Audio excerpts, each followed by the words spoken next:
At Chris Aquino hindi rin nag-deny na may malalim pang dahilan kaya siya pumayag na makipag kay Mayor Herbert Bautista. And it's always exciting to see how beautiful stories finish and how the characters, the main characters will together. And also, ako din, nalulungkot ako kasi syempre I won't be able to see these people every day. It's bittersweet. I mean, kapag dire-diretso, parang syempre nakakapagod, walang tulog.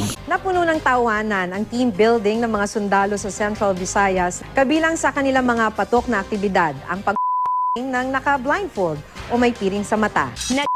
Nag at mag na ang pinakamainit na love teams na Kathniel at Jadine.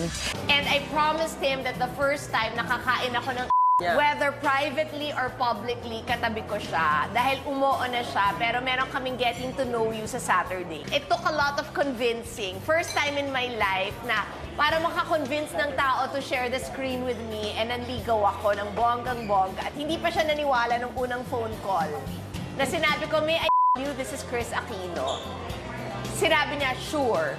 At isa siyang lalaki na hindi mo aasahan na gugustuhin kong dahil babarubalin niya ako, pero I'm so ready for that.